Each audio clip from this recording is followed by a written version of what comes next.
무릇 율법이 말하는 바는 율법 아래에 있는 자들에게 말하는 것이니 이는 모든 입을 막고 온 세상으로 하나님의 심판 아래에 있게 하려 함이라.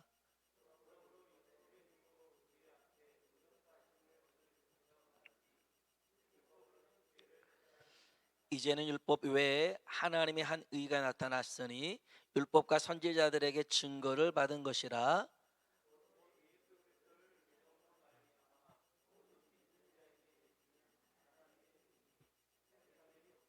모든 사람이 죄를 범하였음에 하나님의 영광에 이르지 못하더니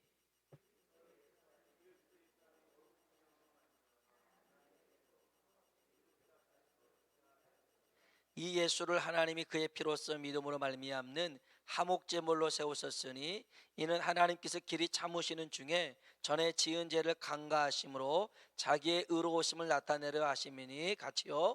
곧 이때 자기의 의로우심을 나타내사 자기도 의로우시며 또한 예수 믿는 자를 의롭다 하려 하심이라. 아멘. 아멘. 여러분, 우리 모두는 예수님 안에 있는 줄로 믿습니다. 우리의 소속은 예수님께 속한 자죠. 그래서 우리를 그리스도인이라고 합니다. 그리스도께 속한 사람. 그 사람은 오늘 말씀에서 보겠지만 죄인이 아니고 예수님께 속하였기 때문에 의인으로 하나님 앞에 의롭다 인정을 받게 될 줄로 믿습니다. 우리가 지난 시간에도 봤지만 세상 모든 사람들은 하나님의 심판 아래 놓여 있다라는 것입니다. 하나님께서 주신 율법은 우리 모두 다 죄인이라고 우리에게 말하고 있습니다. 그 율법을 지킬 수 있는 사람은 없고요. 그 율법을 피하거나 또 그 율법에서 구원 얻을 수 있는 사람은 아무도 없다라는 게 성경의 증언입니다. 그런데 하나님께서 만세 전부터 계획해 놓으신 것이 있습니다. 제가 중요한 말을 했습니다. 하나님이 만세 전부터 계획해 놓은 게 있더라는 것입니다. 이것은 율법이 있기 전에 있었던 하나님의 은혜입니다. 율법이 먼저냐 하나님의 은혜가 먼저냐 말을 할 때 중요한 건 하나님의 은혜가 먼저라는 것입니다. 하나님의 은혜가 먼저요.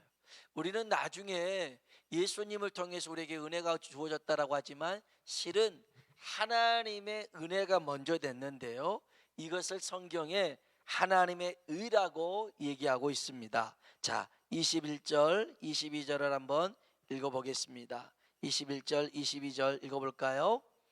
이제는 율법 외에 하나님의 한 의가 나타났으니 율법과 선지자들에게 증거를 받은 것이라. 예수 그리스도를 믿음으로 말미암아 모든 믿는 자에게 미치는 하나님의 의니 차별이 없느니라. 아멘. 아멘. 이 하나님의 의가 예수 그리스도입니다.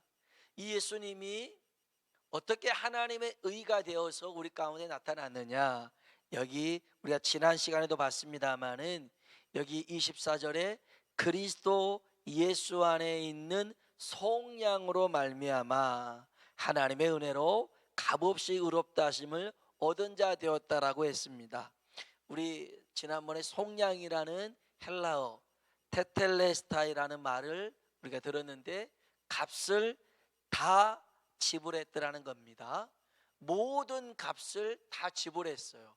우리가 지불할 건 없습니다. 그래서 예수님께서 십자가에서 6번째 하셨던 말씀 한번 따라 합시다. 다 이루었다. 아멘. 예수님은요 우리의 구원을 십자가에서 다 이루신 줄로 믿습니다.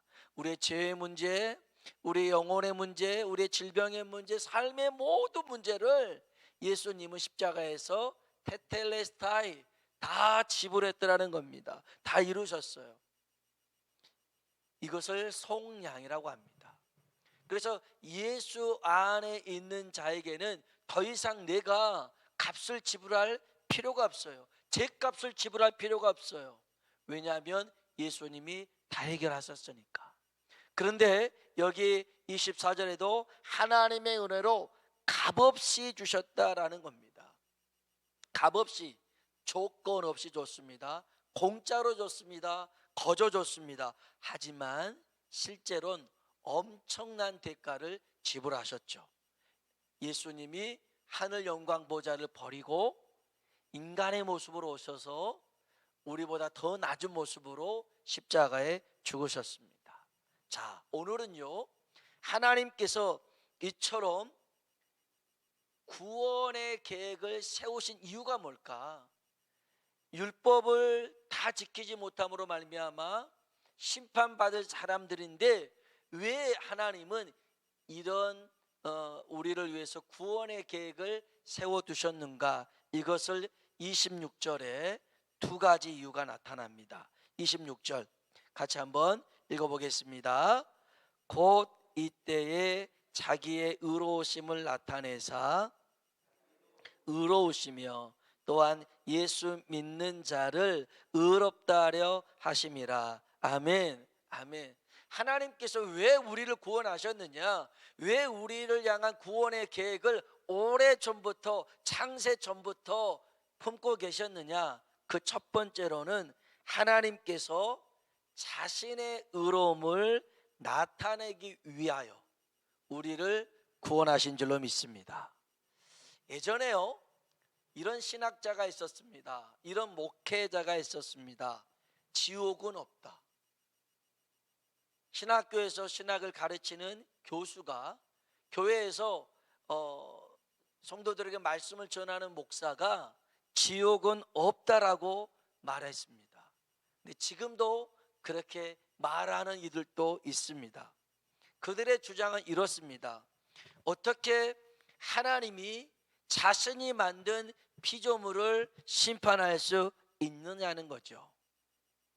아니, 없애버리고 또 부숴버리고 멸망시킬 목적으로 만들었더라면 아예 만들지 말아야 되지 않았냐?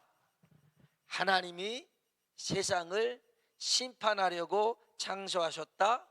그렇다면 그 하나님은 의로우신 하나님이 아니다. 이런 주장을 펴서요, 지옥이 없다라고 얘기했고, 만일 지옥이 있다라면 하나님은 의롭지 못하다, 이렇게 말도 안 되는 얘기를 했더라는 겁니다. 출애굽기 32장에 보니까요, 하나님께서 이스라엘 백성을 애굽에서 구원해 내셨습니다.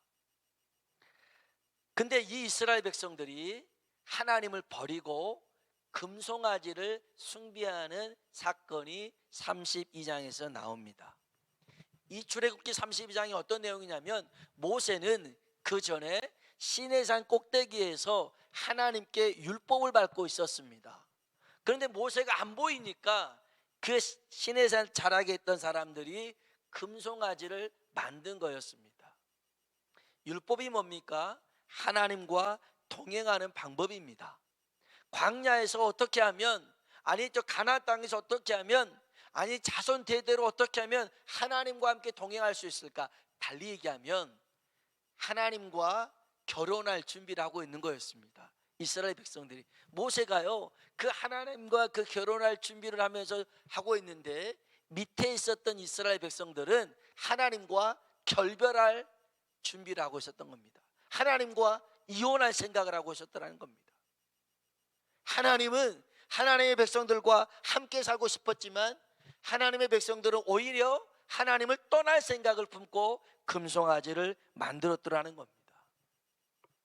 하나님이 너무 속상했어요.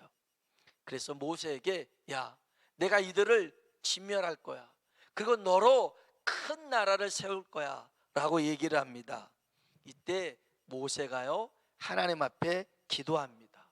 그래서 하나님의 진노와 재앙을 돌이키는데, 모세가 했던 기도는 이겁니다. 첫 번째, 하나님, 나중에요, 하나님이 이들을 다 진멸했더라면 세상 사람들이 하나님이 이들을 책임지지 못하니까 광야에서 죽였다라고 얘기할 겁니다. 그러면 하나님의 의로우심에 흠집이 생겨날 수 있습니다. 마치 다윗이 저 나발의 집을 진멸하려고 오려고 할 때 아비가일이 막아섰잖아요. 왜 이런 사람을 위해서 피를 흘리십니까? 나중에 당신이 왕이 됐을 때 이게 흠이 돼서는 안 됩니다 라고 막아섰던 아비가일처럼 모세도 하나님을 막았더라는 겁니다. 또 하나가 있어요. 뭐냐면 아브람과 이삭과 야곱에게 했던 언약을 기억해 주세요 라고 기도합니다. 그때 하나님이 출애굽기 32장 14절에 여호와께서 뜻을 돌이키사 말씀하신 화를 그 백성에게 내리지 아니하니라는 말씀이 있어요. 하나님이 용서하셨어요. 아니 그 순간에 넘어가신 거죠. 자, 여러분 이제 잘 생각하셔야 돼요. 이 세상의 주인은 하나님이신 줄로 믿습니다. 그러면 하나님 마음대로 해도 누구 하나 뭐라 할 순 없습니다. 왜요? 세상의 주인이 하나님이니까. 어떻게 피조물이 창조주한테 따져 물을 수 있겠어요? 예레미야 18장에 보면 하나님을 토기장이로 이 비유로 설명합니다. 이 토기장이가요, 진흙으로 토기를 만드는데 토기장이의 생각대로 어떤 것은 기 있을 그릇도 만들 수 있고요, 어떤 그릇은 천 있을 그릇도 만들 수가 있어요. 도자기로 만들 수도 있고 요강으로 만들 수도 있고, 이것 그럴 수 있는 거 아닙니까? 그러면 왜 하필 나는 이런 지저분한 요강입니까? 따져 물을 그런 게 어디 있겠어요? 그럴 수 없더라는 거죠. 모든 결정은 토기장이가 하더라는 겁니다. 요 비슷한 얘기가요 로마서 9장에 나와요. 우리 한번 로마서 9장 볼까요? 로마서 9장 19절로 21절입니다. 로마서 9장 19절로 21절입니다. 로마서 9장 19절로 21절 천천히 한번 읽어볼까요?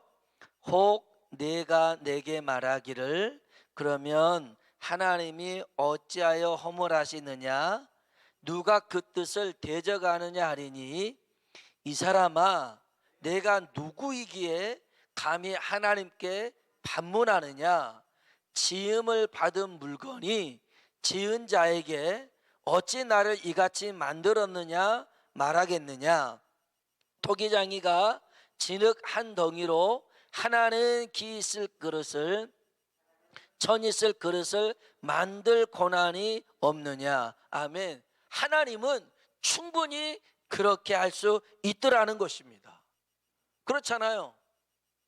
아니 하나님이 만들었기 때문에 하나님이 부서뜨릴 수도 있습니다. 왜요? 하나님이 만든 세상이니까요. 그걸 놓고 하나님 불의합니다, 하나님 의롭지 못합니다, 이렇게 말하는 자체가 말이 안 되는 소리죠. 그럼에도 불구하고 여러분, 하나님은 의로운 분이십니다. 이 의롭다라고 하는 것은 먼저는 불의를 용서하지 않는다, 불의한 일을 용납하지 않는다는 뜻을 가지고 있습니다만은 더 중요한 뜻이 있어요. 우리가 읽었던 로마서 3장에 보면 하나님은 모든 죄인을 심판하신다, 죄를 졌기 때문에. 그렇지만 하나님은 의로운 분이시기 때문에 예수 그리스도를 믿는 자는 모두 다 용서하신다는 겁니다. 이게 그 얘기입니다. 우리 한번 3장 다시 볼까요? 3장 22절입니다. 22절 같이 한번 읽어보겠습니다. 곧 예수 그리스도를 믿음으로 말미암아 모든 믿는 자에게 미치는 하나님의 의인이 차별이 없느니라. 아멘. 아멘. 이 하나님의 의는요, 사실 하나님이 우리를 보고 우리가 예뻐서 우리를 좋아서 사실 구원한 게 아닙니다. 엄밀히 따지면 하나님은 하나님의 의로움을 나타내시고죠, 우리를 위하여 자신을 죽기까지 내어주심으로 우리를 구원하신 겁니다. 시편 23편 3절에 보면 이런 말씀이 있어요. 내 영혼을 소생시키시고, 나를 구원하셨다는 겁니다. 내 영혼을 소생시키시고, 따라합시다. 자기 이름을 위하여. 내 영혼을 소생시켰는데 자기 이름을 위하여, 하나님의 이름을 위하여, 하나님 스스로가 약속하신 겁니다. 자기 이름을 위하여 의의 길로 인도하시는도다. 하나님은요, 하나님 스스로의 약속을 지키기 위해서 우리를 구원하신 줄로 믿습니다. 여러분이 여기서 한 가지 기억해야 될 게 있습니다. 하나님은 결단코 의로우신 분이다. 이 말 속에 내가 봤을 때는 지금 나에게 처해진 상황에 보면, 야, 하나님이 불의하신 것처럼 느껴질 때가 있습니다. 말이 안 될 때가 있어요. 그게 요나입니다. 요나는 정말 하나님 말씀을 받아서 니느웨에 가서 하나님 말씀을 전하라고 했는데, 니느웨라는 나라가 얼마나 많이 이스라엘을 괴롭혔는지 몰라요. 하나님이 의롭다면 니느웨를 심판하셔야 됩니다. 그런데 하나님이 니느웨에 가서 복음을 전하라는 거예요. 복음을 전하라는 거예요. 이게 불의한 일인 것 같아요. 의롭지 못한 것 같아요. 하나님이 잘못 생각한 것 같아요.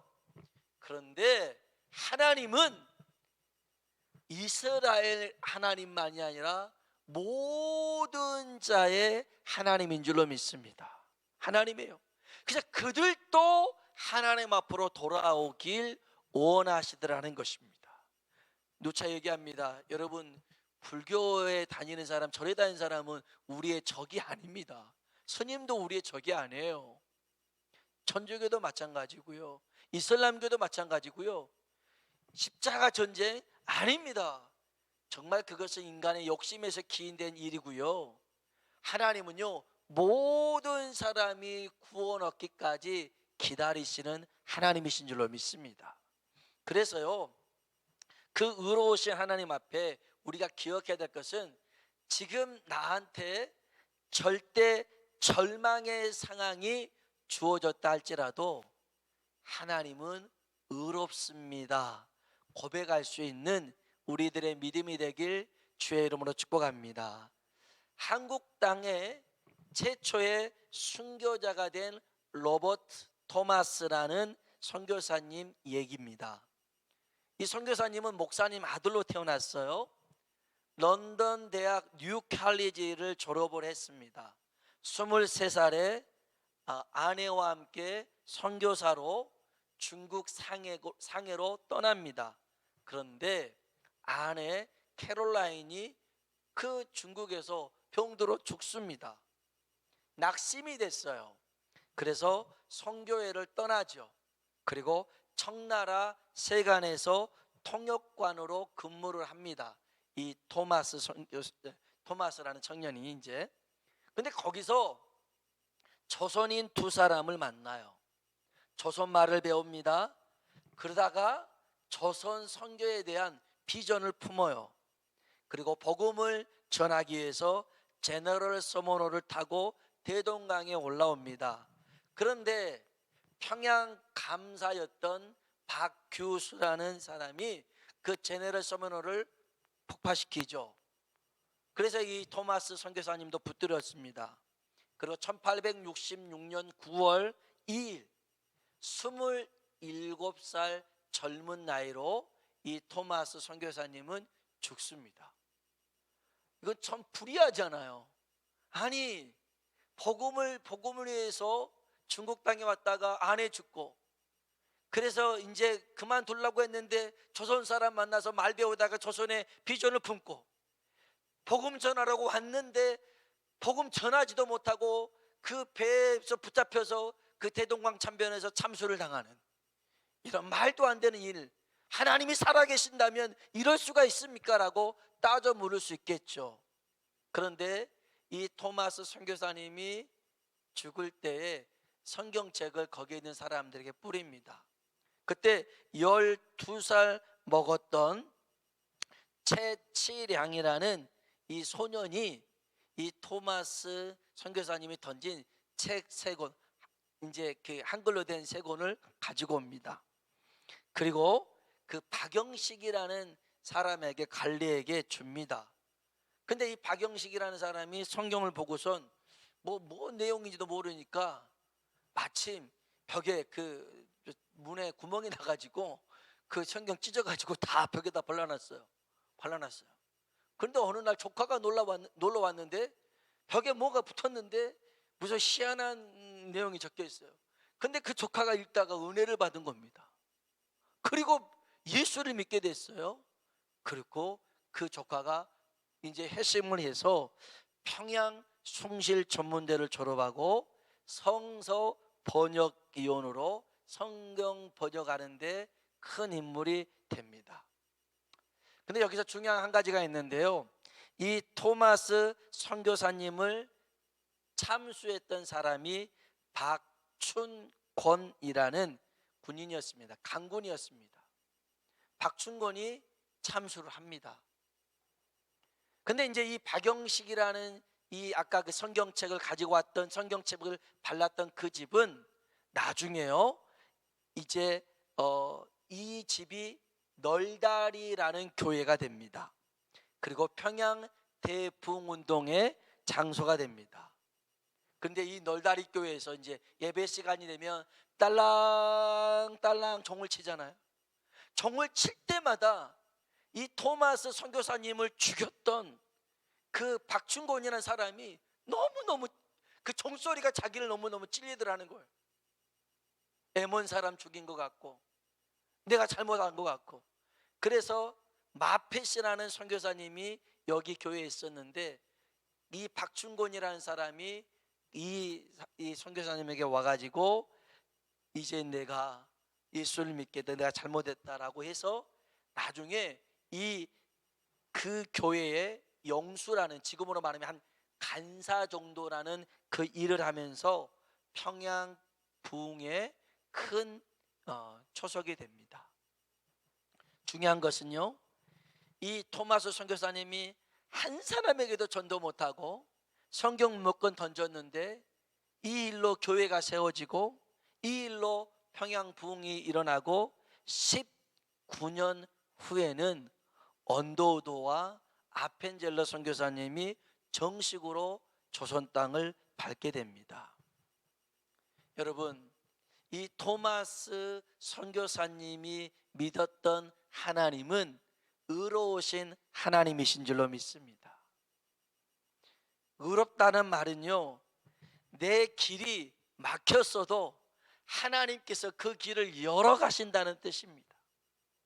내가 끝이라고 생각했던 그 일 속에서도 하나님은 이미 계획을 세워놓고 하나님의 일들을 진행해 가시더라는 것입니다. 그렇기 때문에 여러분, 하나님이 하시는 일이 불의해 보이고 답답해 보여도요, 하나님은 항상 모든 일을 합력하여서 선을 이루시는 하나님인 줄로 믿습니다. 그래서 그 신실하신 하나님, 의로우신 하나님을 우리가 언제나 고백하며 살아가시길 주님의 이름으로 축복합니다. 한번 따라합시다. 하나님은 언제나 의로우신 분입니다. 아멘. 하나님은 언제나 의로우신 분입니다. 두 번째는요, 하나님은 하나님 스스로의 의롭다함을 얻기 위해서 구원하실 뿐만 아니라 25절에 있는 말씀 다시 한번 읽어보겠습니다. 25절입니다.